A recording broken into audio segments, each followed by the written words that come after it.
नमस्कार, एसटीएस न्यूजमा स्वागत छ। म बिना शाही। समाचार सुरु गरौं आजका प्रमुख प्रसंगबाट।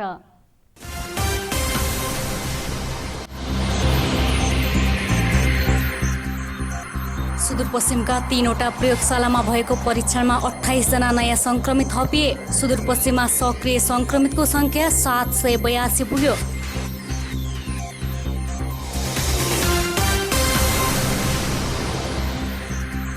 साना तथा मझौला व्यवसाय सञ्चालनका लागि प्रदेश सरकारद्वारा 1 अर्ब विनियोजन।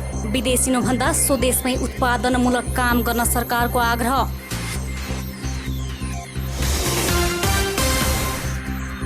होटेल तथा रेस्टुरेन्ट बन्द भएपछि सहरमा खाना पकाउने ग्यासको खपत 50% घट्यो। सहरबाट गाउँ फर्किएकाहरूका कारण ग्रामीण क्षेत्रमा माग वृद्धि।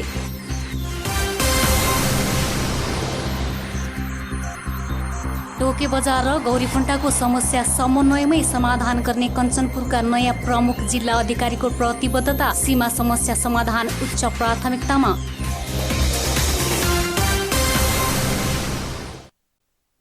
अब समाचार विस्तारमा। सुदूरपश्चिमका 3वटा प्रयोगशालामा शनिबार भएको परीक्षणमा 28 जना संक्रमित थपिएका छन्। सेती प्रादेशिक अस्पतालको प्रयोगशालामा पछिल्लो 24 घण्टामा 368 जनाको कोरोना परीक्षण भएकोमा 20 जनामा संक्रमण पुष्टि भएको छ भने डडेलधुरा र डोटी प्रयोगशालामा 8 जनामा संक्रमण पुष्टि भएको छ।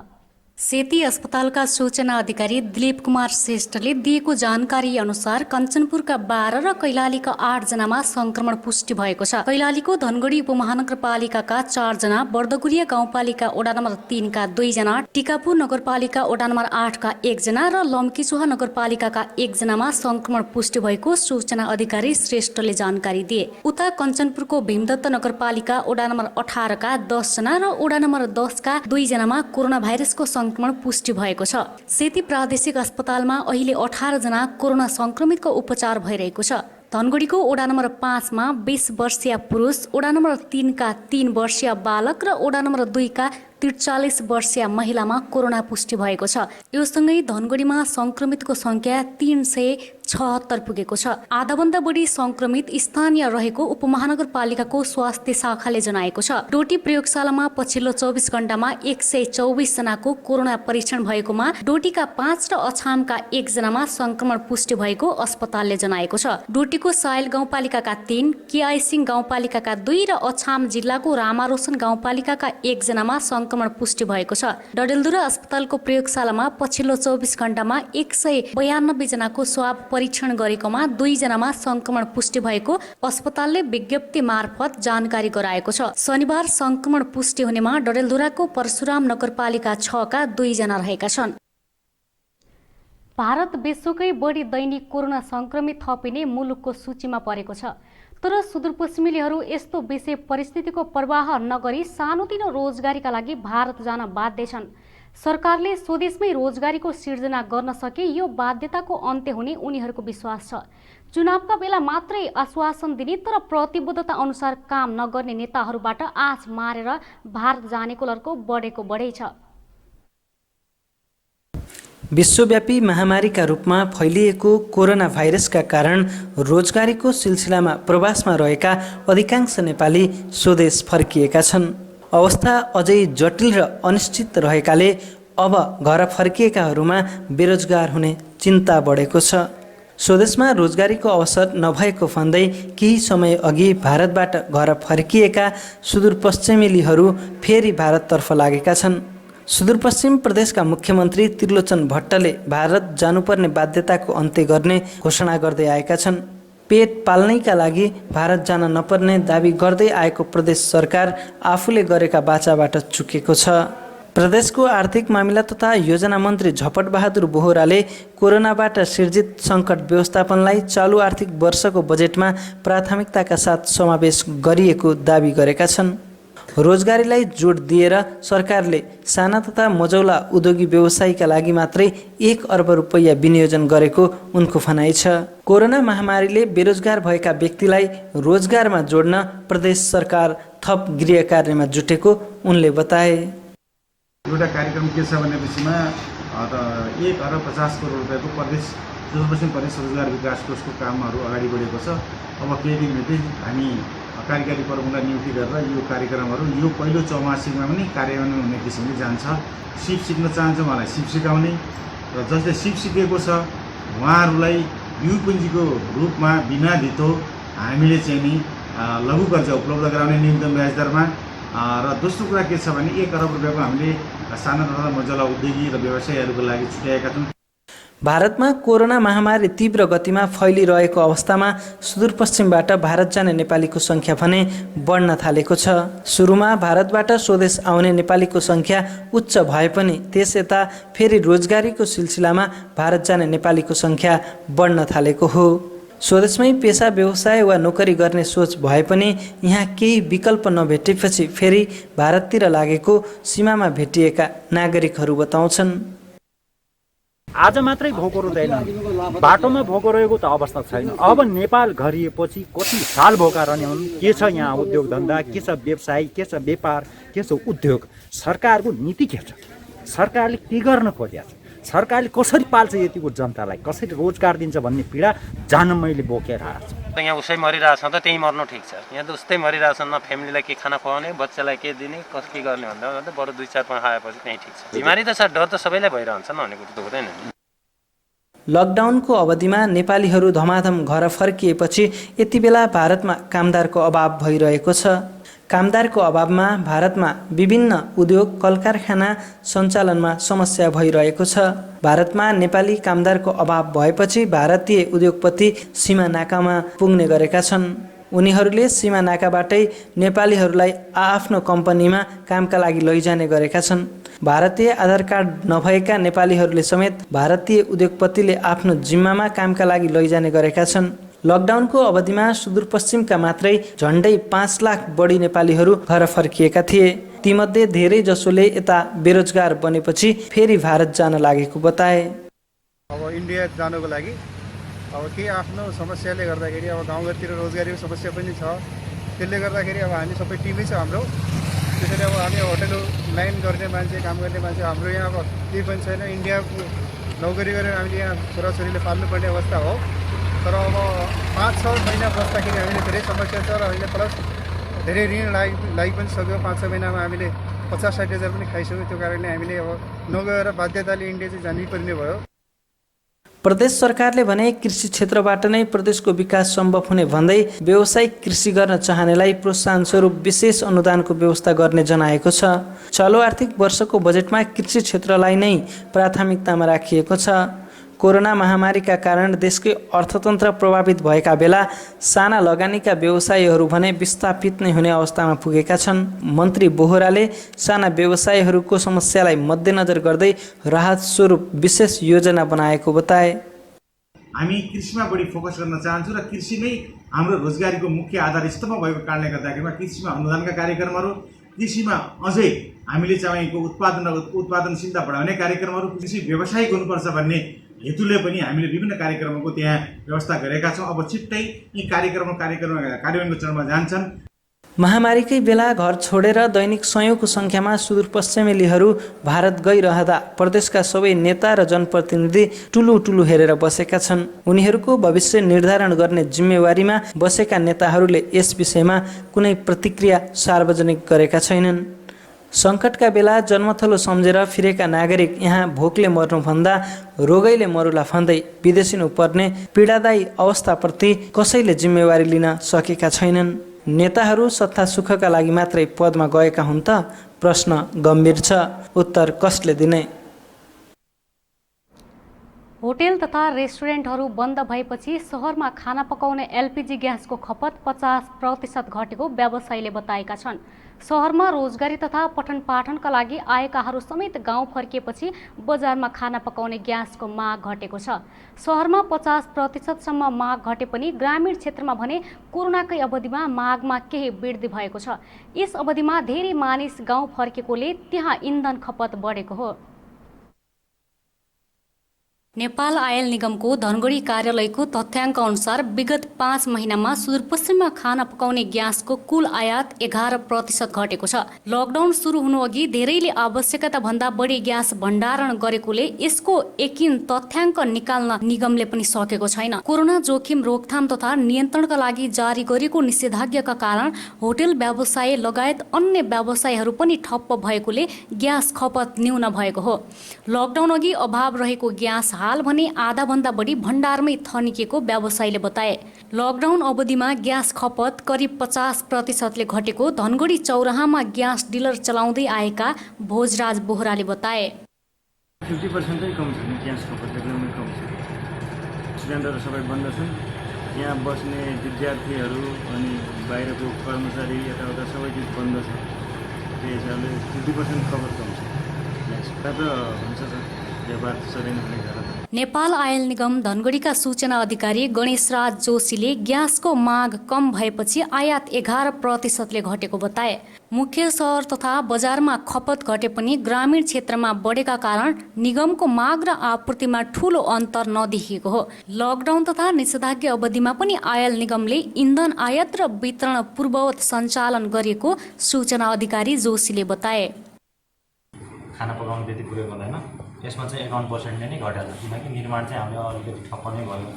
त्यो पछि हाम्रो एलपिजी छ, एलपिजी त अब त्यस्तो प्रभाव पर्ने कुरा भएन त्यति साह्रो चाहिँ, किन मान्छेले त्यो सुरुको अवस्थामा अलिकति गाह्रो अवस्था रहे पनि आपूर्तिमा, त्यो पछि बिस्तारै सहज हुँदै गयो।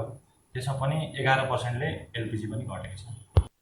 विद्यालय तथा कलेज पढ्न डेरा गरी बसेका विद्यार्थी सबै गाउँ फर्किएका छन्। कयौं व्यक्ति यस अवधिमै रोजगार गुमाएर गाउँ फर्किएका छन्। यी सबै कारणले सहरमा खाना पकाउने ग्यास खपत घटेको हो। सामान्य अवस्थामा 70% औद्योगिक प्रयोजन र 30% ग्यास घरायसी प्रयोजनका लागि खपत हुने गरेको छ। चैत 11 गतेदेखि होटल, रेस्टुरेन्ट, पार्टी प्यालेस पूर्ण रूपमा बन्द छन्। सुदूरपश्चिममा ग्यासका 2वटा उद्योग छन् भने नेपालगञ्जबाट पनि यहाँ आपूर्ति हुँदै आएको छ। ग्यासको बजार मूल्य 1375 रुपियाँ रहेको छ। कञ्चनपुरका प्रमुख जिल्ला अधिकारी रामकुमार महतो जिल्लाको पूर्वी क्षेत्रमा पर्ने डोके बजारको समस्या समाधानमा जनताको अपेक्षा बुझेर काम गर्ने बताएका छन्। हालै कञ्चनपुरको प्रमुख जिल्ला अधिकारीको जिम्मेवारी पाएर आएका प्रमुख जिल्ला अधिकारी महतोले सीमाका समस्या र चुनौतीहरू व्यवस्थापन उच्च प्राथमिकतामा रहेको प्रश्न पारेका छन्। कञ्चनपुरको पूर्वी क्षेत्रमा कैलालीसँग जोडिएको डोके बजार व्यवस्थापन र गौरीफन्टा नाकामा कञ्चनपुरकै सुरक्षाकर्मी परिचालन गर्ने विषयमा विवाद उठेपछि कञ्चनपुरका तत्कालीन प्रमुख जिल्ला अधिकारी नुरहरी खतिवडाको सरुवा भएको थियो। उनको स्थानमा जिम्मेवारी सम्हाल्न आइपुगेका महतोले सबैसँग समन्वय गरेर कानुन अनुसार आगामी कदम उठाउने प्रतिक्रिया दिएका छन्। डोके बजारको समस्या दुई जिल्ला बीचको संवेदनशील विषय भएकोले नागरिकहरूको भावना अनुरूप यसको समाधान गरिने उनले बताए। कञ्चनपुरसँग जोडिएको भारतको सीमा विवाद समाधानका लागि भारतीय समकक्षीहरूसँग संवाद गरेर समाधानको पहल गर्ने उनले बताए। डोके बजारको समस्या यो हाम्रो अब देशभित्रकै अब दुई जिल्ला बीचको विषय हो। त्यसकारण र दुई जिल्ला बीचकोमा पनि अब विशुद्ध प्रशासनिक पनि होइन र त्यहाँ चाहिँ त्यसको व्यवस्थापनको लागि हामी जनताले राखेका अपेक्षा चाहनालाई बुझेर सिमानाको हाम्रो विवाद पहिलेदेखि चलिआएको त्यो चाहिँ क्षति पनि भएको कुराहरू छ कञ्चनपुर जिल्लामा। यसलाई चाहिँ राष्ट्रिय स्तरबाट पनि समाधानको प्रयासहरू भइरहेको छ र हामी कहिलेकाहीँ कुनै घटनाहरू पनि देखिन्छ, अब द्वन्द्व जस्तो पनि देखिन्छ। त्यस्तो अवस्थामा भारतीय सिमानाका सम्बन्धित जिल्लाका डिएम र हामी प्रमुख जिल्ला अधिकारी लगायत सुरक्षा निकायका प्रमुखजीहरू बसेर चाहिँ समन्वय गरेर समाधान गर्नेछौँ। लामो समयदेखि कैलाली प्रशासनको मातहत रहेको गौरीफन्टाको सुरक्षा जिम्मेवारी आफू मातहत ल्याएपछि कञ्चनपुरका तत्कालीन प्रमुख जिल्ला अधिकारी खतिवडाको राजनीतिक दबावमा सरुवा गरेको चर्चा चलेको थियो। सुदूरपश्चिमका दुई मुख्य नाका गौरीफन्टा र गड्डाचौकी कञ्चनपुरमै पर्ने भए पनि यसअघि गौरीफन्टाको सुरक्षा जिम्मेवारी कैलालीसँग थियो। कोरोना संक्रमणका बेला भारतबाट हजारौं मजदुर स्वदेश फर्कने क्रममा उनीहरूको व्यवस्थापनका विषयमा सीमामा समस्या देखिएपछि कञ्चनपुरले नै सीमा सुरक्षाको जिम्मेवारी आफू मातहत ल्याएको थियो। एसटीएस न्युजमा अब एकैछिन ब्रेक। ब्रेकमा जानु अघि प्रमुख समाचार पुनः एकपटक।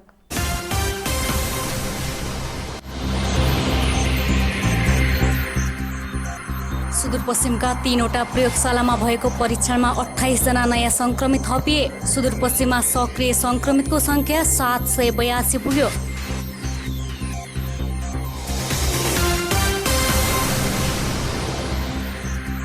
साना तथा मझौला व्यवसाय सञ्चालनका लागि प्रदेश सरकारद्वारा 1 अर्ब विनियोजन। विदेशिनुभन्दा स्वदेशमै उत्पादनमूलक काम गर्न सरकारको आग्रह।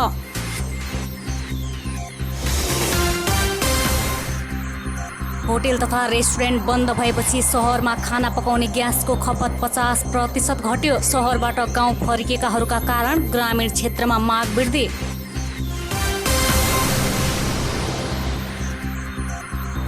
टोके बजार र गौरीफुन्टाको समस्या समन्वयमै समाधान गर्ने कञ्चनपुरका नयाँ प्रमुख जिल्ला अधिकारीको प्रतिबद्धता। सीमा समस्या समाधान उच्च प्राथमिकतामा।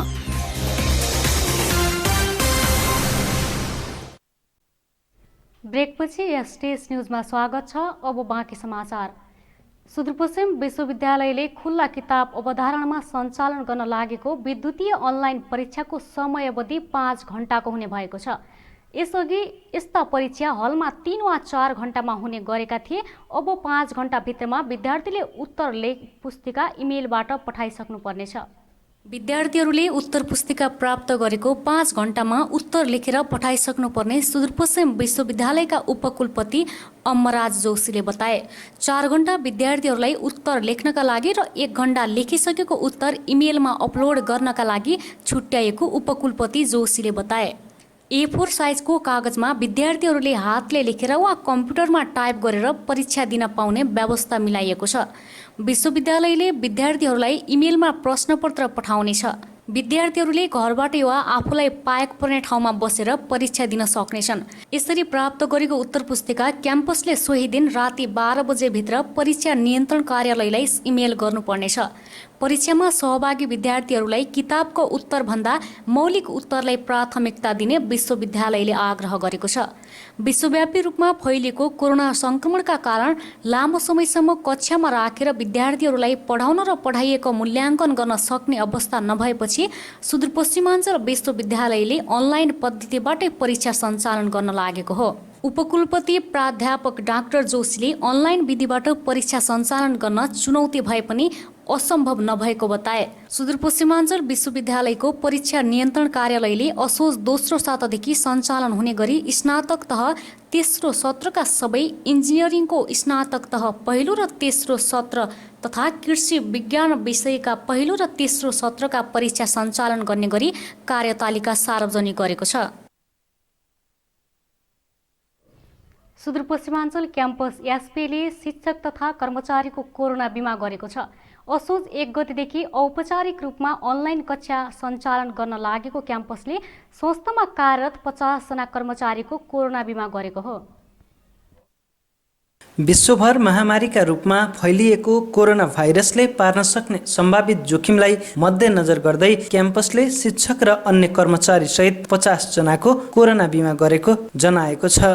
क्याम्पसका प्रबन्ध निर्देशक सुभाष साईले शिक्षक तथा कर्मचारीको मनोबल उच्च पार्न र कोरोना संक्रमण भइहाल्यो भने उपचार गर्न सजिलो होस् भन्दै 1 लाखको कोरोना बिमा गरेको बताए। कोरोना बिमा हैन, अब अहिले केसहरू बढ्दै गएको अवस्था छ। त्यसले गर्दा हामीले पनि आफ्नो कर्मचारीहरूको टिचरहरूको सम्पूर्णको 1 लाख बराबरको कोरोना बिमा गरेका छौँ। एउटा यो कलेजको सामाजिक उत्तरदायित्व पनि हो। आफ्नो स्टाफ टिचरलाई हामीले हेर्नुपर्छ यस्तो बेला पनि भन्ने एउटा सन्देश हो। मान्छेको मुभमेन्ट पनि अब बाहिरतिर बढ्न थाल्यो होइन। पहिला त थियो लकडाउन कम्प्लिट थियो, तर अहिले गर्दा अब चाहिँ झनै सबैले धेरैले गरिसक्नु भएको छ होइन। अब नगरेकोले पनि गर्न म सुझाव दिन्छु होइन। यसमा धेरै ठुलो खर्च पनि छैन। सरकारले वैकल्पिक प्रणालीको सिकाइलाई शैक्षिक सत्रमा गणना गराउने गरी विद्यार्थी सिकाइ सहजीकरण निर्देशिका जारी गरेपछि सुदूरपश्चिमाञ्चल क्याम्पसले पनि यसको तयारी पुरा गरेको छ। विभिन्न तहमा यस अघि नै अनलाइन कक्षा सञ्चालन गरेको एसपीएले असोज 1 गतेदेखि सबै कक्षा अनलाइनबाट गर्ने तयारी गरेको प्रबन्ध निर्देशक साईले बताए। यसले गर्दा अब अनलाइनको महत्त्व यो डिजिटलाइजको महत्त्व चाहिँ बुझाइदिएको छ मान्छेहरू होइन। जुन कुरा अब 10 वर्ष हामीलाई लाग्थ्यो त्यसले कोरोनाले गर्दा अहिले टेक्नोलोजीमा चाहिँ हामी त्यो अगावै नै सुधार गरेका छौँ होइन। र अनलाइन क्लासमा पनि अब विद्यार्थीहरूलाई हामीले इन्करेज गरिरहेका छौँ, कन्ट्याक्ट गरिरहेका छौँ। क्लास त भइरहेको छ तर अझै पनि हामीले सोचे जस्तो पार्टिसिपेसन हुन सकेको छैन, त्यसमा हामी प्रयासरत छौँ। र अब यो असोजदेखि चाहिँ अब अनिवार्य सशुल्क अनलाइन क्लास गर्ने भन्ने किसिमले गरेका छौँ। कोरोना महामारीको जोखिम बढिरहेकाले विद्यालय खुल्न नसकेको स्थिति र अन्य प्राकृतिक विपत्तिमा पनि यस प्रकारको वैकल्पिक सिकाइलाई मान्यता दिने गरी निर्देशिका जारी भएको हो। यो निर्देशिकासँगै चालु शैक्षिक सत्रमा विद्यार्थी अभिलेखीकरण, भर्ना, तथ्याङ्क सङ्कलन, शुल्क लिन, पाठ्यभार सङ्कुचन गरी मूल्याङ्कनको विधि लागू गर्न सहज हुनेछ। राष्ट्रिय मानवाधिकार आयोग सुदूरपश्चिम प्रादेशिक कार्यालयले जिल्ला प्रहरी कार्यालय कैलालीको थुनुवा कक्षको अनुगमन गरेको छ। प्रहरीको थुनुवा कक्षमा रहेका एकजनाको मृत्यु भएपछि आयोगले अनुगमन गरेको हो।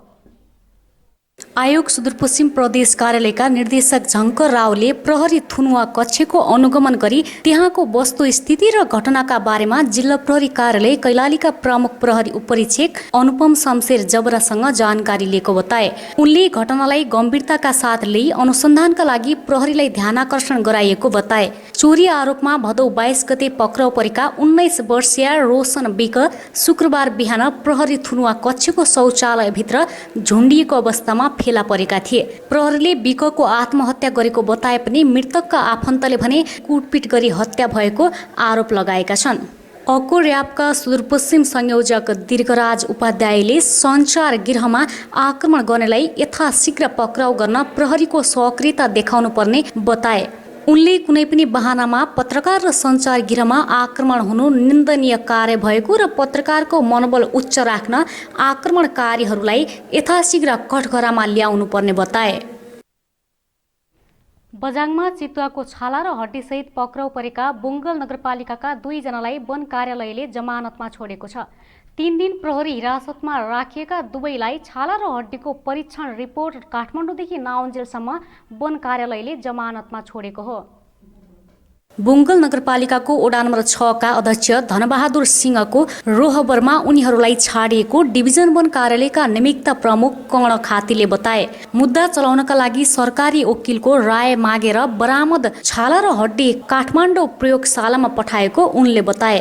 केही दिनअघि 27 वर्षीय हरजेत बोहरा र 23 वर्षीय वीरेन्द्र बोहरा चितुवाको छाला र हड्डीसहित पक्राउ परेका थिए। उता बैतडीमा एक बालिकामाथि जबरजस्ती गर्नेको आरोपमा 2 जनालाई प्रहरीले नियन्त्रणमा लिएको छ। सुर्नैया गाउँपालिका 8 का 31 वर्षीय अर्जुन साउद र कैलालीको गोदावरी नगरपालिका 2 का 30 वर्षीय वासुदेव पन्तलाई प्रहरीले नियन्त्रणमा लिएको हो।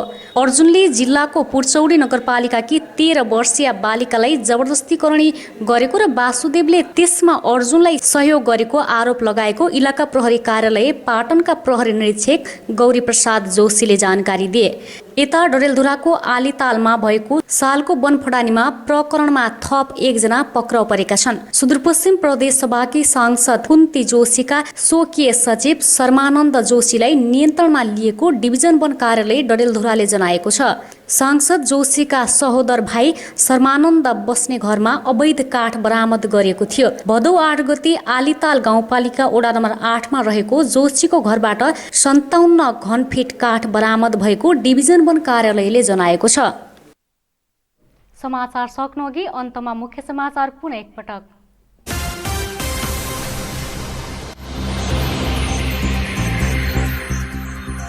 सुदूरपश्चिमका 3वटा प्रयोगशालामा भएको परीक्षणमा 28 जना नयाँ संक्रमित थपिए। सुदूरपश्चिममा सक्रिय संक्रमितको संख्या 782 पुग्यो।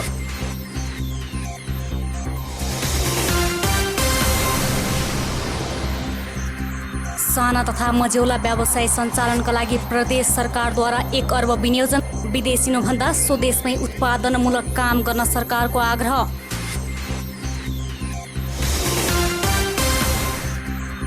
होटेल तथा रेस्टुरेन्ट बन्द भएपछि सहरमा खाना पकाउने ग्यासको खपत 50% घट्यो। सहरबाट गाउँ फर्किएकाहरूका कारण ग्रामीण क्षेत्रमा माग वृद्धि।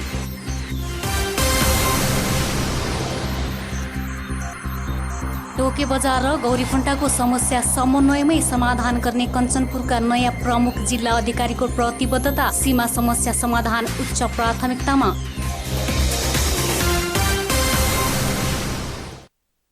हवस् त, अहिलेलाई समाचार सकियो। हामी सबैलाई बिदा दिनुहोस्। नमस्कार।